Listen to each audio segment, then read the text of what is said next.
Hi guys. तो आज के इस वीडियो लेक्चर में हम क्लाउड कंप्यूटिंग के बेसिक्स के बारे में पढ़ेंगे। और आज के इस वीडियो लेक्चर को देखने के बाद आपके क्लाउड कंप्यूटिंग के बेसिक से रिलेटेड जितने भी डाउट है वो सब क्लियर हो जाएंगे। तो सबसे पहले हम देखेंगे क्लाउड कंप्यूटिंग क्या होता है, फिर जानेंगे शेयर्ड रिस्पॉन्सिबिलिटी मॉडल के बारे में, फिर जानेंगे क्लाउड डिप्लॉयमेंट मॉडल्स के बारे में, सर्विस मॉडल्स कौन कौन से होते हैं क्लाउड कंप्यूटिंग में, फिर आखिरी में हम समझेंगे क्लाउड सर्विस प्रोवाइडर कौन कौन से हैं। चलिए स्टार्ट करते हैं। व्हाट इज क्लाउड कंप्यूटिंग से। क्लाउड कंप्यूटिंग समझने से पहले हम एक एनालॉजी समझते हैं। सपोज अगर आपको कोई प्ले स्टेशन पे गेम खेलना हो तो आपके पास कौन कौन से इन्वेस्टमेंट्स रहेंगे। सबसे पहले इन्वेस्टमेंट रहेगा, आपको पीएस लेना पड़ेगा प्ले स्टेशन। फिर आपको मॉनिटर खरीदना पड़ेगा।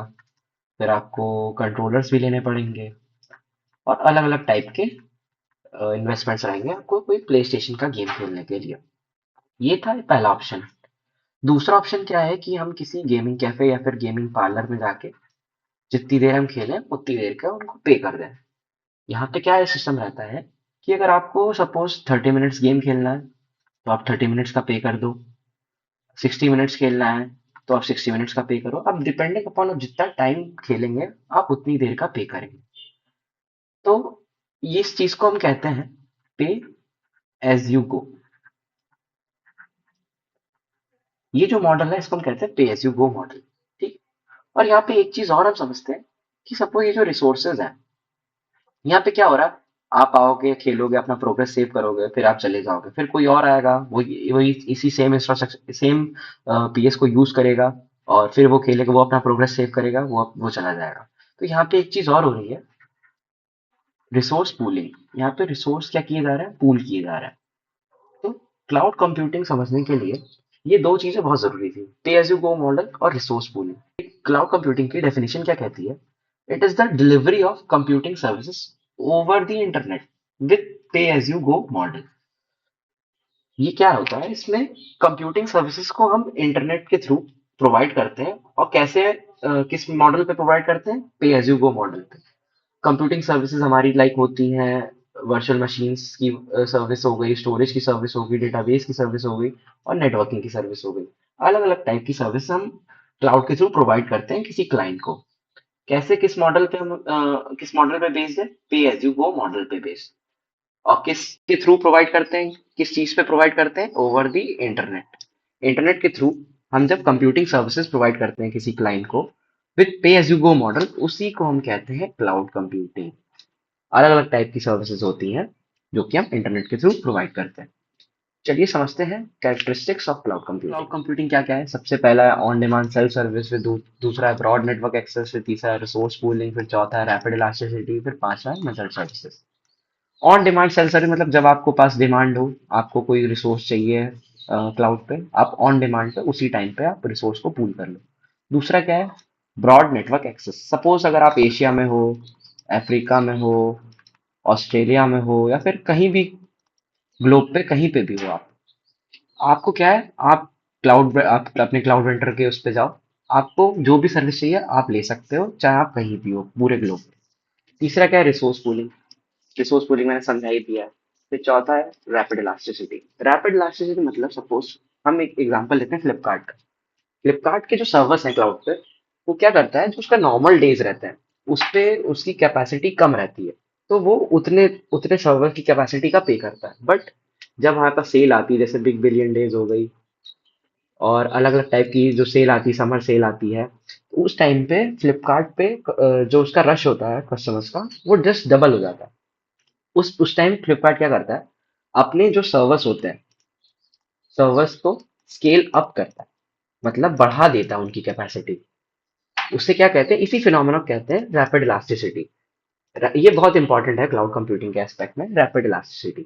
इसमें क्या होता है, हमें जितना रिसोर्सेज चाहिए हम उतना लेते हैं, उसको बढ़ा भी सकते हैं और घटा भी सकते हैं डिपेंडिंग अपॉन कि हमें कितना यूसेज है। फिर है हमारा मेजर्ड सर्विसेज। मेजर्ड सर्विस मतलब हमें जितनी जरूरत है हम उतनी ही लेंगे। तो यही हमारा होता है कैरेक्टरिस्टिक्स ऑफ क्लाउड कंप्यूटिंग। फिर आते हैं pros and cons of cloud computing. इसमें क्या होता है, सबसे पहले हम प्रोज के बारे में जानते हैं। इसमें क्या है, लोअर इंफ्रास्ट्रक्चर कॉस्ट। मतलब हमारी कॉस्ट कॉस्ट कटिंग हो जाती है, कॉस्ट कम हो जाती है, जिसमें हम इन्वेस्ट इंफ्रास्ट्रक्चर में इतना इन्वेस्ट करते हैं। उसके बिहाफ पे हमने क्या किया, हमने जो है क्लाउड पे उसी रिसोर्स को हमने पूल कर लिया। दूसरा क्या है, आईटी रिसोर्स को हम अपने एक्सपेंड कर सकते हैं। इन्वायरमेंट फ्रेंडली है प्लस पॉकेट फ्रेंडली भी है, रिलायबल है। इसमें हम अपने डेटा को कंट्रोल कर सकते हैं। और इसमें क्या करते हैं, डेटा बैकअप और रिकवरी, जो कि मोस्टली क्लाउड यूजर्स यही यूज करते हैं। डेटा बैकअप एंड रिकवरी जो हमारे जो पब्लिक क्लाउड पे है वो यही यूज करते हैं अपना डेटा बैकअप करने के लिए और डेटा रिकवर करने के लिए। फिर हम जानेंगे कॉन्स के बारे में। कॉन्स क्या क्या है। सबसे पहला है operating from cloud to on premises बहुत डिफिकल्ट होता है। हमें ऑन प्रेमाइसेस से अगर क्लाउड पे शिफ्ट होना है तो भी डिफिकल्ट है, और क्लाउड से ऑन प्रेमाइसेस जाना तो भी डिफिकल्ट है। स्पेशलाइज स्किल्स होने चाहिए क्लाउड को यूज करने के लिए। डाउन टाइम है, डाउन टाइम कैसे, सपोज आपके एरिया में इंटरनेट नहीं आ रहा तो आप फिर क्लाउड कंप्यूटिंग यूज ही नहीं कर सकते। फिर है रिस्ट्रिक्टेड कंट्रोल। कंट्रोल आपका रिस्ट्रिक्टेड रहता है, पूरा आपके पास प्रिविलेज नहीं होती है कि कुछ भी आप कर दो अपने रिसोर्स में जाके। फिर है रिजिड कॉन्ट्रैक्ट्स, मतलब कि आपकी कॉन्ट्रैक्ट से बाइंडिंग होती है क्लाउड प्रोवाइडर के साथ कि आपको क्या क्या रिसोर्स चाहिए और कितना रिसोर्स चाहिए और आप क्या क्या उसमें यूज कर सकते हो। फिर लिमिटेड कंट्रोल ऑफ इंफ्रास्ट्रक्चर, मतलब आपको लिमिटेड कंट्रोल ही दिया जाता है जिस हिसाब से आप उनको पे करते हो। तो गाइस अब हम समझते हैं शेयर्ड रिस्पॉन्सिबिलिटी मॉडल के बारे में। ये मॉडल बताता है कि रिस्पॉन्सिबिलिटी कैसे डिवाइड हुई है क्लाउड प्रोवाइडर के बीच में और कंपनी के बीच में, कंपनी या फिर कंज्यूमर कैसे डिवाइड हुई है क्लाउड के आ जाने के बाद, और क्लाउड के आ जाने से पहले कैसी क्या चीजें थी। क्लाउड के आने से पहले जितनी भी रिस्पॉन्सिबिलिटी थी एप्लीकेशन की, डेटा की, मिडलवेयर की, सर्वर्स की, स्टोरेज की, नेटवर्किंग की, सारी जो रिस्पॉन्सिबिलिटी थी मैनेज करने की, वो कंपनी की थी या फिर कंज्यूमर की थी। कंज्यूमर की थी या फिर कंपनी की थी। बट क्लाउड के आ जाने के बाद डिपेंडिंग अपॉन कि वो कौन सी सर्विस स्कीम ऑप्ट करे, ये रिस्पॉन्सिबिलिटी जो है शेयर हो गई। किसके बीच में, क्लाउड प्रोवाइडर के बीच में और कंपनी के बीच में। Traditionally, the company is responsible for maintaining the physical space, ensuring security, maintaining or replacing the servers if anything happens. पहले कंपनी को पूरा मैनेजमेंट देखना पड़ता था, जो कि उसकी फिजिकल इंफ्रास्ट्रक्चर की सिक्योरिटी थी, और जो कोई भी सर्वर खराब हो गया तो मैनेज उसको करना है, रिप्लेस करना है, तो पूरा मैनेजमेंट सब कंपनी देखती थी। The IT department is responsible for maintaining all the infrastructure and software needed to keep the data center up and running. They are also likely to responsible for keeping all the system patched and on the correct version. पहले जो company का IT department था वो take care करता था कि पूरा जो उसका जो डेटा सेंटर है या फिर जो सॉफ्टवेयर है वो ठीक से चल रहा है और कोई दिक्कत नहीं आ रही है, और ये भी इंश्योर करता था कि सब चीज करेक्ट वर्जन पे और सही चल रही है। With shared responsibility model, these responsibility get shared between the cloud provider and the consumer. With cloud computing, these responsibilities shift. The shared responsibility model is heavily tied into the cloud service types covered later in this learning path: infrastructure as a service, platform as a service, and software as a service. ये है हमारी infrastructure as a service, platform as a service and software as a service. इसमें क्या रहता है, infrastructure as service में सबसे ज्यादा रिस्पॉन्सिबिलिटी रहती है कंज्यूमर की, और सबसे ज्यादा सॉफ्टवेयर एज सर्विस में रिस्पॉन्सिबिलिटी रहती है क्लाउड प्रोवाइडर की। ये मिडिल मैन है, इसमें जो है डिवाइडेड रहती है रिस्पॉन्सिबिलिटी क्लाउड प्रोवाइडर के बीच में और कंपनी के बीच में या फिर कंज्यूमर के बीच में। Infrastructure as a service places the most responsibility on the consumer. On the other end of spectrum, software as a service places most of the responsibility with the cloud provider. Platform as a service distribute responsibility between the cloud provider and the consumer. ये जो हमारा जो service model है इसको हम बाद में detail में स्टडी करेंगे इसी सीरीज में आगे। तो अब हम चालू करेंगे क्लाउड डिप्लॉयमेंट मॉडल्स। ये बेसिकली चार तरीके के होते हैं। एक होता है public, private, hybrid and community. Public cloud जो नाम से समझ सकते हैं, पब्लिक क्लाउड ऐसा क्लाउड होता है जो कि जनरल पब्लिक यूज के लिए रहता है ओपन नेटवर्क पर। प्राइवेट क्लाउड हमारा जो है वो एक किसी प्राइवेट ऑर्गेनाइजेशन के लिए रहता है। पूरे राइट्स और पूरा कंट्रोल एक प्राइवेट ऑर्गेनाइजेशन के पास होता है उस क्लाउड का, सिर्फ वही उसे यूज कर सकते हैं। हाइब्रिड क्लाउड ये कॉम्बिनेशन होता है पब्लिक क्लाउड और प्राइवेट क्लाउड का। और जो हमारा कम्युनिटी क्लाउड है वो बेसिकली सिर्फ एक हमारी कम्युनिटी यूज करती है। कम्युनिटी लाइक जैसे हमारी हॉस्पिटल्स की चेन हो गई, वो कोई एक क्लाउड यूज करेगी, या फिर कोई हमारे कॉलेजेस की चेन हो गई, वो सिर्फ एक पर्टिकुलर क्लाउड यूज कर रही है, तो उसे क्या कहते हैं हम, कम्युनिटी क्लाउड। चलिए अब इसकी थ्योरी समझते हैं। While the name speaks for itself, a public cloud is a cloud where services are rendered over an open network for public use. Public cloud deployment model is one of the most commonly used cloud service. It's a popular option for apps, file sharing, insensitive data storage. तो इससे कुछ advantages होते हैं। ये हमारा low cost, इसको use करने की कॉस्ट बहुत कम होती है, और ये बहुत इजी टू यूज रहता है। इसके कुछ डिसएडवांटेजेस भी है, क्योंकि ये पब्लिक क्लाउड है, इस पे सारा डेटा पूरा पब्लिक का स्टोर्ड है, तो इसमें कुछ रिस्क रहते हैं, डेटा और सिक्योरिटी से रिलेटेड कुछ कंसर्न है। हालांकि ये भी सिक्योर है, बट कुछ कंसर्न्स रहते हैं। नेटवर्क परफॉर्मेंस पे कुछ कंसर्न्स रहते हैं इसमें, और कस्टमाइजेबल उतना नहीं है। चलिए अब देखते हैं private cloud. A private cloud deployment model, also known as internal or corporate model, is one that belongs to a specific organization. ये किसी स्पेसिफिक ऑर्गेनाइजेशन को ही बिलोंग करता है, और पूरे इसके जो यूसेज जो रहता है वो सिर्फ एक ऑर्गेनाइजेशन ही उसको यूज करता है। Under this model the organisation is one that control the systems and manages them. पूरी रिस्पॉन्सिबिलिटी उस ऑर्गेनाइजेशन की ही होती है जिसका प्राइवेट क्लाउड है। इसके एडवांटेजेस क्या है? सबसे पहला ऑप्शन है इसमें कस्टमाइजेशन, इसको आप कस्टमाइज कर सकते हो as per the organisation need. Data and security, इसमें सिक्योर सिक्योर ज्यादा होता है as compare to public cloud, और इसमें आपके पास ज्यादा कंट्रोल होता है। इसके कुछ डिसएडवांटेजेस भी है, इसकी कॉस्ट बहुत हाई होती है, और एक लिमिट में ही स्केल कर सकते हो आप। फिर आता है हमारा community cloud.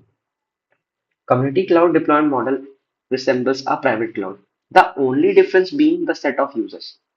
While a private cloud implies that one company owns the server, in the case of community cloud, it is several organizations with similar background. Companies share the infrastructure and related resources on a community cloud. The model supports joint business organization, ventures, research organization, and vendors, etc. मैंने आपको बताया, जब कोई community कोई particular cloud को use कर रही है, तो उस क्लाउड को हम कहेंगे कम्युनिटी क्लाउड। जैसे कि हॉस्पिटल्स की चेन हो गई, स्कूल्स की चेन हो गई, कॉलेजेस की चेन हो गई, वो जब कोई एक पर्टिकुलर क्लाउड यूज कर रही है तो वो एक कम्युनिटी में यूज कर रही है, तो उसी को हम कहते हैं कम्युनिटी क्लाउड। इसके एडवांटेजेस क्या है? इसकी कॉस्ट कम रहती है, और डेटा शेयरिंग और कोलैबोरेशन में इजी रहता है। जो हमारी डिफरेंट चेन्स होती है, आपस में डेटा शेयर करना है किसी कम्युनिटी के अंदर, तो उससे ईज हो जाता है। डिसएडवांटेजेस क्या है? इसके लिमिटेड स्टोरेज होता है और लिमिटेड बैंडविड्थ मिलती है। अब देखेंगे final hybrid cloud.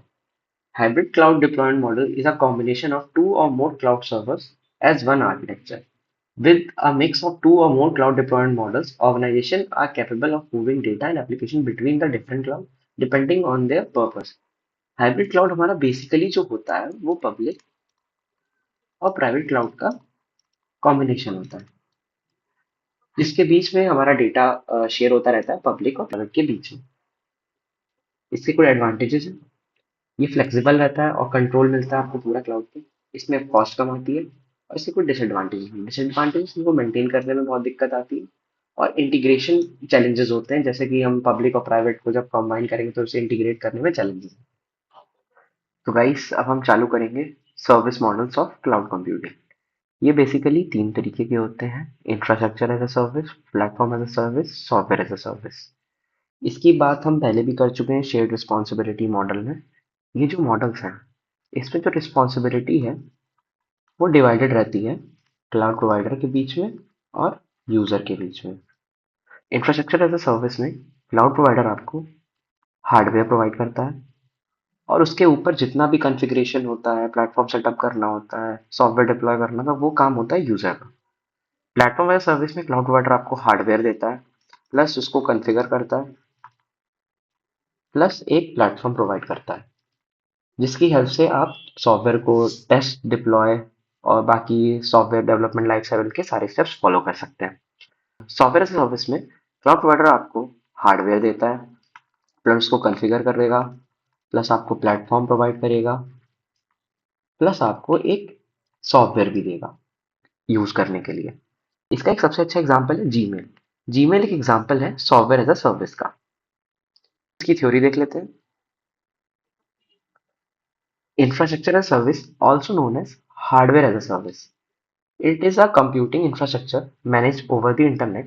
The main advantage of using infrastructure as a service that it helps user to avoid the cost and complexity of purchasing and managing the physical server. इस service की help से आप जो है infrastructure में invest करने की cost को आप कट कर सकते हो. दूसरा है platform as service. Platform as service cloud computing platform is created for the programmers to develop, test, run and manage the application. इसमें क्लाउड प्रोवाइडर आपको हार्डवेयर देता है, प्लस उसको कॉन्फ़िगर करता है, प्लस एक प्लेटफॉर्म प्रोवाइड करता है जिसकी हेल्प से आप डेवलप कर पाओ, टेस्ट कर पाओ, रन कर पाओ और अपनी मैनेज कर पाओ अपनी एप्लीकेशंस को. फिर है last software as a service. Software as service also known as on demand software. It is a software in which the application are hosted by a cloud service provider. User can access these applications with the help of internet connection and web browser. जैसे कि हमने देखा था shared responsibility model में, infrastructure service में जितना भी server है, आपका स्टोरेज है, नेटवर्किंग है, वर्चुअलाइजेशन, ये सब क्लाउड प्रोवाइडर मैनेज करेगा. आपको बस उसके ऊपर की application, data, run time, middleware और ऑपरेटिंग सिस्टम मैनेज करना होगा. प्लेटफॉर्म एज सर्विस में रन टाइम से लेके नेटवर्किंग तक सब कुछ क्लाउड प्रोवाइडर मैनेज करेगा. आपको बस एप्लीकेशन को अपनी मैनेज करना होगा. सॉफ्टवेयर एज अ सर्विस में एप्लीकेशन से लेके नेटवर्किंग तक सब कुछ क्लाउड प्रोवाइडर ही मैनेज करेगा. अब हम देखेंगे कि मार्केट में क्लाउड सर्विस प्रोवाइडर कौन कौन से हैं. सबसे पहला और सबसे पॉपुलर क्लाउड सर्विस प्रोवाइडर है अमेजोन का AWS. इसका मार्केट शेयर अराउंड है 32%. उसके बाद आता है हमारा माइक्रोसॉफ्ट का एज्योर. ये भी बहुत पॉपुलर क्लाउड सर्विस प्रोवाइडर है जिसका मार्केट शेयर है 22%. फिर आता है हमारा गूगल का GCP, गूगल क्लाउड प्लेटफॉर्म. इसका मार्केट शेयर अराउंड 11% है मार्केट में. ये हमारे क्लाउड सर्विस प्रोवाइडर हैं जैसे कि अलीबाबा है, IBM क्लाउड है. ये सब भी अच्छे क्लाउड्स हैं बट अभी उनका मार्केट शेयर इन तीनों के कंपैरिजन में कम. गाइस, अब हम क्विकली रिकैप कर लेते हैं कि हमने इस सेशन में क्या क्या पढ़ा. तो सबसे पहले हमने देखा क्लाउड कंप्यूटिंग क्या होती है. क्लाउड कंप्यूटिंग हमारी होती है डिलीवरी ऑफ कंप्यूटिंग सर्विसेज जिसके थ्रू ओवर दी इंटरनेट. किस मॉडल पे बेस्ड थी? पे एज यू गो मॉडल के बेस पे. फिर इसके कुछ कैरेक्टरिस्टिक्स थे. सबसे पहला कैरेक्टरिस्टिक था ऑन डिमांड सेल्फ सर्विस. दूसरा था ब्रॉड नेटवर्क एक्सेस. तीसरा था रिसोर्स पूलिंग. चौथा था इलास्टिसिटी. और पांचवा था मेथड सर्विसेज.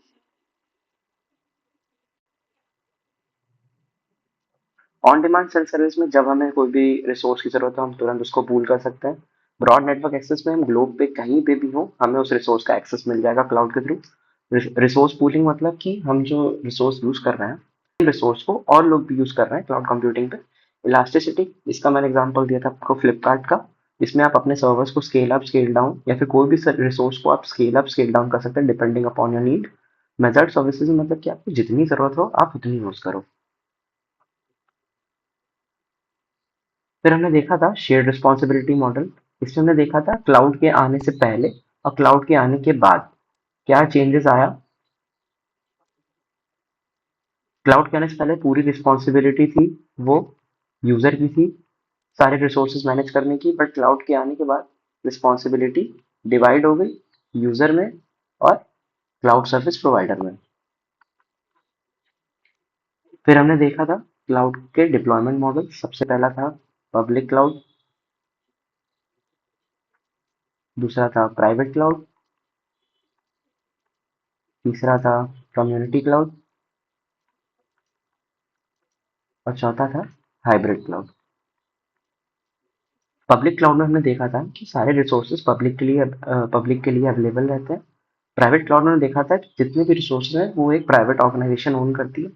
कम्युनिटी क्लाउड में हमने देखा था कि एक कम्युनिटी के पास ही पूरा एक्सेस है एक क्लाउड का, उसके अलावा उसको कोई एक्सेस नहीं कर सकता. हाइब्रिड क्लाउड में हमने देखा था कि वो कॉम्बिनेशन था पब्लिक और प्राइवेट क्लाउड का. फिर हमने देखे थे cloud service models. Service models हमारे कौन कौन से थे?